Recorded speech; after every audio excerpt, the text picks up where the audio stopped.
Imagine a language classroom where students not only learn the grammar and vocabulary of a new language, but also gain a deeper understanding of the very nature of language itself. This synergy between linguistics and language teaching is the foundation for transformative learning experiences.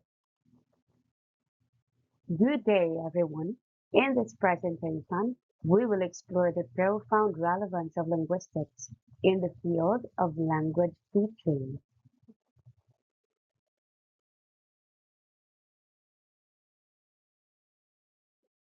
In exploring the relevance of linguistics in language teaching, we have the following key objectives. First is to define linguistics, constructive and error analysis, to enumerate and discuss the seven branches of linguistics, to give and discuss the relevance of linguistics in language teaching, and to explain the importance of contrastive and error analysis. Before we delve deeper into the relevance of linguistics in language teaching, it is important to establish a clear understanding of what linguistics entails. What is linguistics?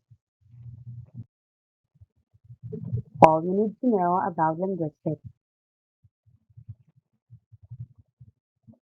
By definition, linguistics is the scientific study of language and how it is structured. As a scientific study, linguistics is a rich and complex field. It encompasses everything from sound and structures to social context and cognitive processes. By examining these elements, we gain a deeper understanding of language and its vital role in human communication. This knowledge not only enhances our appreciation of language, but also has practical applications in education, technology, and more. Moreover, linguistics is a comprehensive field that systematically investigates the nature, structure, and functions of language. As a scientific discipline, it employs rigorous methods and analytical frameworks to understand various aspects of language, allowing researchers to approach subjects with objectivity and precision.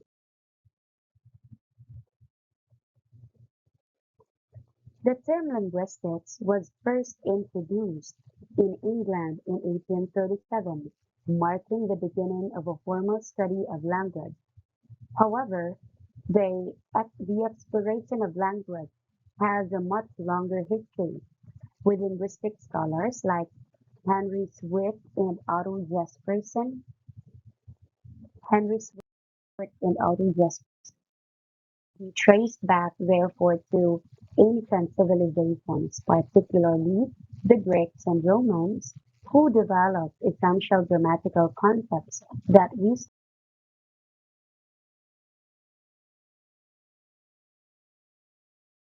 still use today, such as the classification of words into parts of speech, including nouns and verbs. This historical context highlights the enduring significance of linguistics in understanding and teaching language. Now, when and how did linguistics begin to make an input in language teaching? Linguistics began to make a significant impact on language teaching in the late 19th and early 20th centuries. There had been the shift from traditional rote learning to a more structured, communicative, and context-based teaching, which has transformed how languages are taught, making the learning process more effective and engaging. Accordingly, language is everywhere. It permeates our thoughts, mediates our relations with others, and even creeps into our dreams. This statement emphasizes that language is an omnipresent force in our lives. It shapes our thoughts, mediates our relationships with others, and even finds its way into our dreams. This underscores the significance of language as a fundamental aspect of human existence, influencing how we perceive the world, interact, interact with others, and understand ourselves. Ultimately, language is not just a means of communication. It is a vital component of our identity and social experience. Now that we have a grasp of our objectives, let's delve into the fascinating world of linguistics by exploring its seven major branches. Each branch plays a crucial role in understanding the complexities of language and its application in various contexts, including language teaching.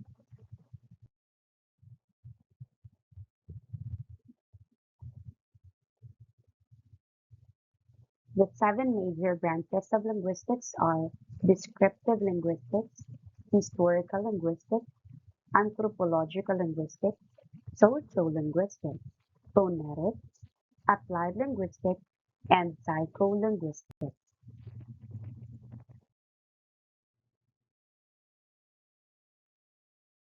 What is descriptive linguistics? Descriptive linguistics is associated to pure science. It involves the description of a language at one point in time. This branch is essential for understanding how languages operate in practice, providing insights into language use and variation among speakers. For example, when analyzing the grammatical structure of language of English sentences to describe how different how different sentence types are formed.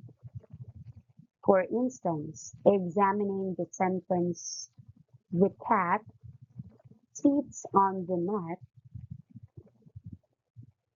"the cat sits on the mat" to identify its subject and its object.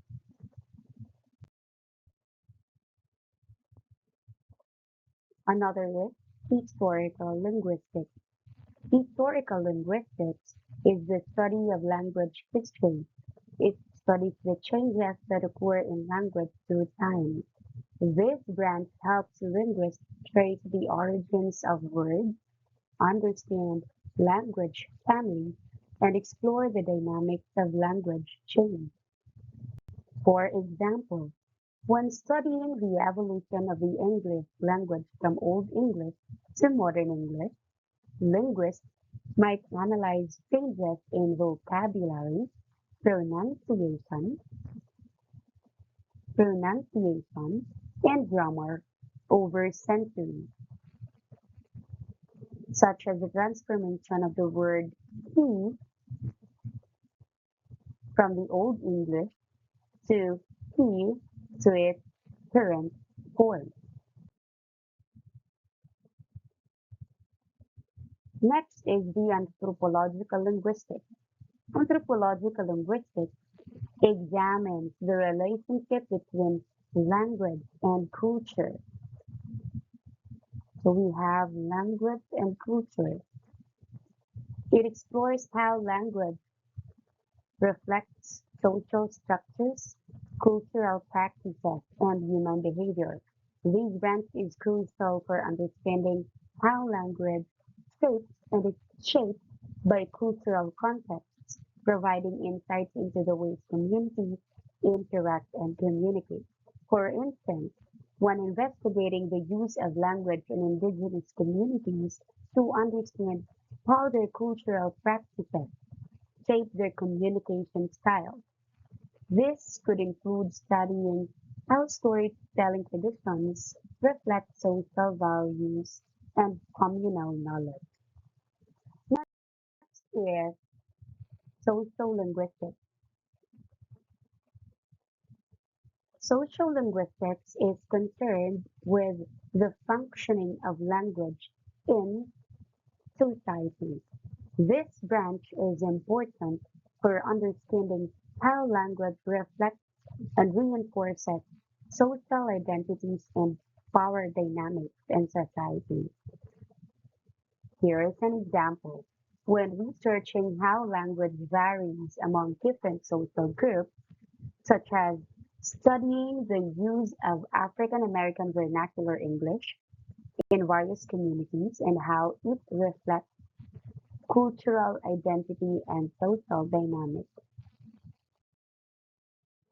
Next is psycholinguistics. Psycholinguistics studies the cognitive processes involved in language acquisition, comprehension, and production. This branch explores how the brain processes language and how individuals learn languages. Understanding psycholinguistics can enhance teaching methods by providing insight into how students learn and use language, informing approaches to language instruction and intervention. Here is an example. Conducting experiments to understand how people process sentences in real time, such as studying how quickly individuals can comprehend and respond to ambiguous sentences like the old man, the boat, which can lead to different interpretations.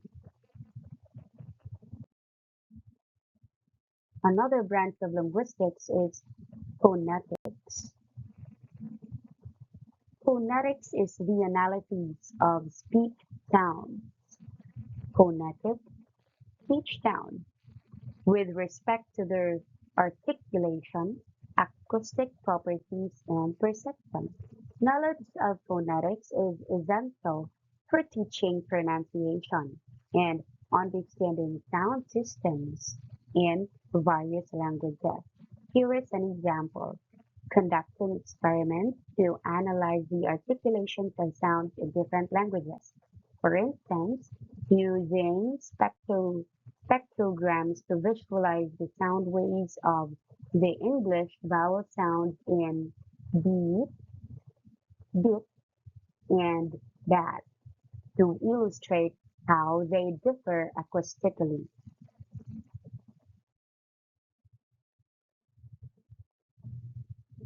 Next, we have applied linguistics. Applied linguistics is the attempt to put the insights resulting from linguistic research to practical uses, particularly in the areas of language teaching. This branch is vital for educators like us and language practitioners as it informs effective teaching strategy, curriculum development, and language assessment. For example, developing language teaching materials for English as a second language learners based on research in language acquisition. This could involve creating exercises that target specific vocabulary or grammatical structures to enhance language learning. Lastly,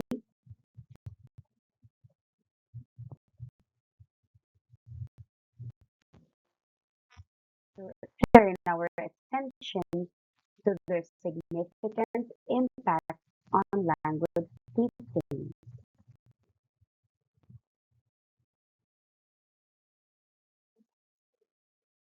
At this point, I want you to take a look at this diagram.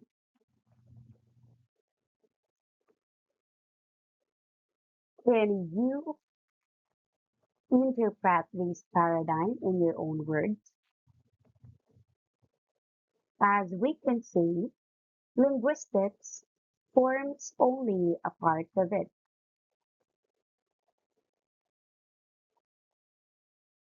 linguistics. The language teaching today has become more and more complex, and it has three main strengths. So we have here theoretical contributions from linguistics, psychology, and social theory. So for the first strand, the theoretical contributions from linguistics, psychology, and social theory, it only means that to be a successful language teacher, you should be getting concepts from the disciplines of sociology, psychology, and linguistics. Another important strand is the methodology and teaching technique. Here, to be successful in language teaching, one should have a working knowledge on the following terms: approach, which is axiomatic and theoretical; method, procedural; and technique, implementational. Last, we have the aids and equipment. So we have here the aids and equipment. As a language teacher, you should be aware of the importance of instructional materials in language teaching. These aids and equipment include include pictures. So we have here pictures. For aids, we have pictures, we have flashcards, and realia. So these aids, we can use them in teaching language to our learners. Examples of equipment are cassette tapes, CD tape, um, camera, recorders, and the like. Now, these points, let us try to clarify what linguistics can and cannot do. Let me ask you the following questions then. Can you tell the teacher how language is learned? Or can you tell her what factors affect language learning? Or can you tell her what methods to use in language teaching? And can you tell her what aids or equipment will be most effective?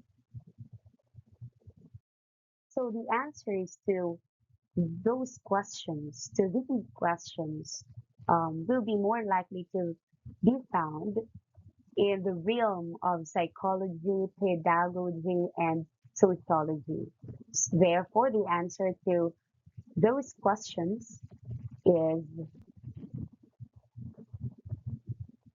no. What then is the role of linguistics in language teaching? First, it provides the language teacher with a working knowledge of the nature of language. Second, it can provide a rigorous description of the language to be taught, the second language, as well as the native language. Third, it can be the source of assumptions and has certain implications for language. The role of linguistics in language teaching is truly transformative, providing educators with a theoretical foundation and practical strategies to elevate their instructional practices and inspire their students' language learning journey. At this point, we'll proceed to our discussion on contrastive and error analysis and audiolingual language teaching, and was associated with the names of size and ladder. Essentially, contrastive analysis is based on two ideas. First is differences among languages cause learning difficulties, and conversely, Similarities among languages make ease of learning. Second idea is the interference, where learning difficulties occurred. For instance, in areas of differences, it was because the habits of the first language interfered with the habits of the second.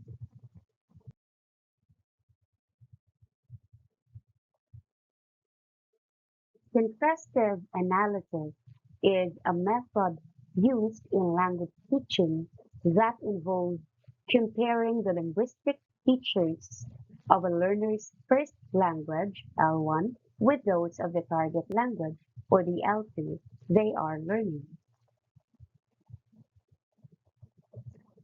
The goal of this analysis is to identify similarities and differences that may affect the learning process, helping educators anticipate potential difficulties and tailor instruction accordingly.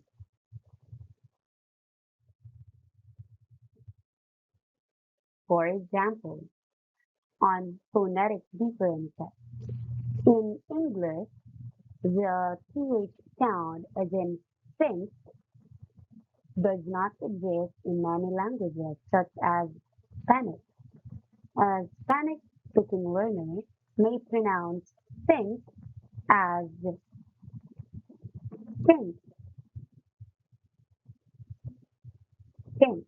By identifying this phonetic difference, teachers can focus on specific pronunciation exercises to help students master the sound.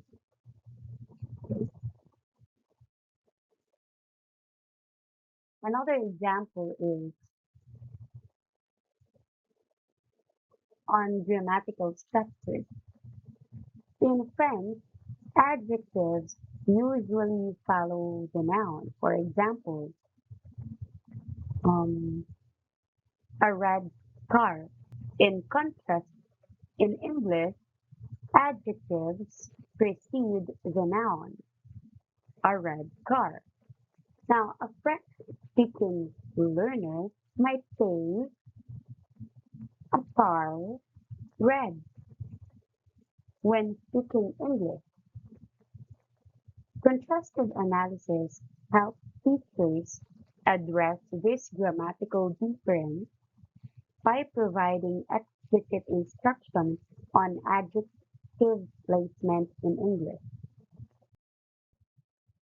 There's the importance of contrastive analysis in language teaching. By applying contrastive analysis, language teachers can better understand the specific challenges their students may face based on the differences between their first language and the target language. This approach enables more effective teaching strategies, ultimately enhancing language acquisition.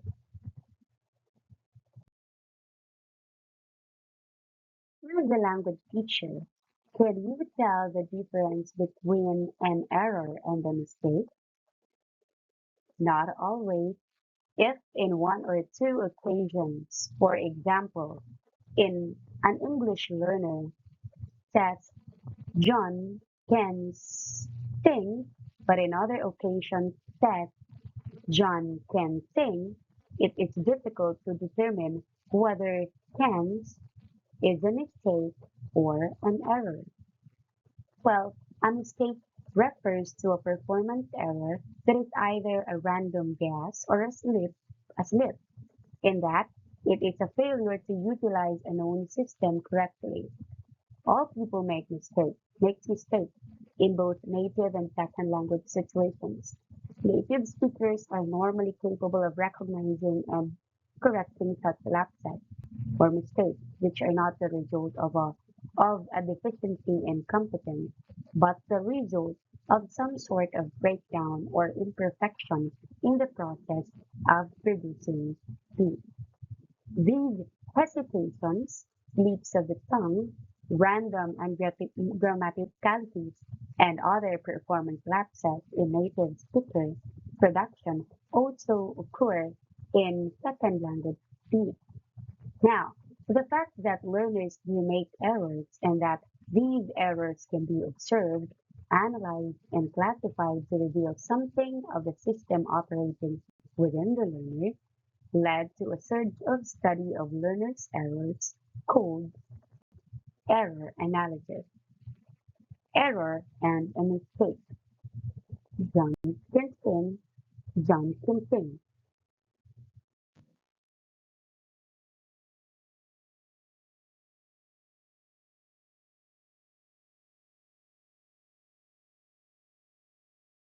Error analysis is a technique used in language teaching that involves examining the mistakes learners make in their use of a second language.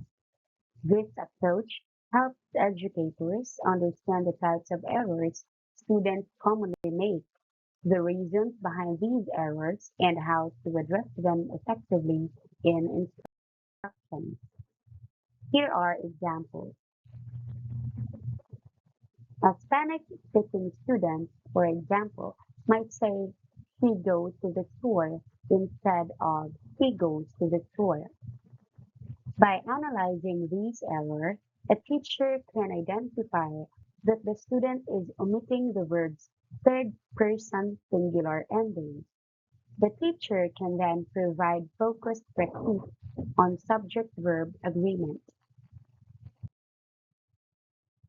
Here's another example on vocabulary review. A learner might confuse borrow and lend, saying, can you borrow me a pencil? Instead, can you, instead of, can you lend me a pencil? Error analysis helps teachers recognize these confusion and provide clarification on the correct usage of these terms. Lastly, we have pronunciation errors. For instance, a French-speaking student may struggle with the English H sound, pronouncing "pat" as "at". By by identifying this pronunciation error through error analysis, teachers can implement targeted pronunciation exercises to help the students improve.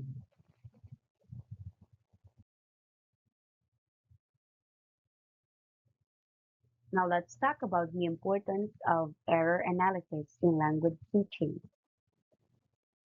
Error analysis is a valuable tool in language teaching that allows educators to understand the specific challenges learners face. By identifying and categorizing errors, teachers can customize their instruction to address these issues, helping students improve their language skills more effectively.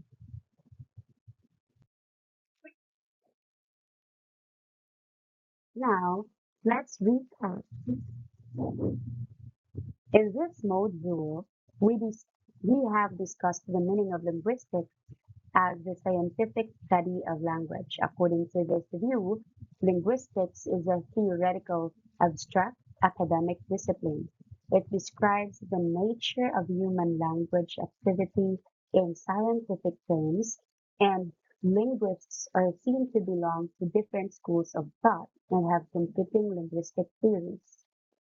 We have seen also that this view of linguistics has to contribute to language teaching.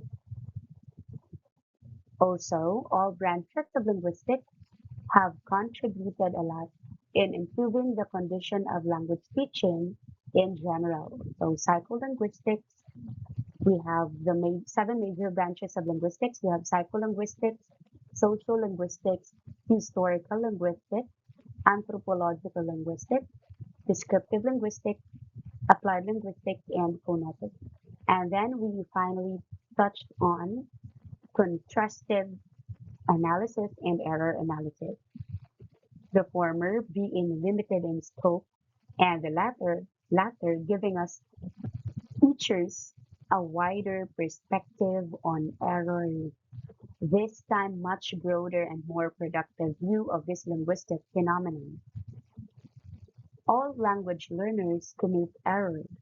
When they stop making errors, they stop learning the language.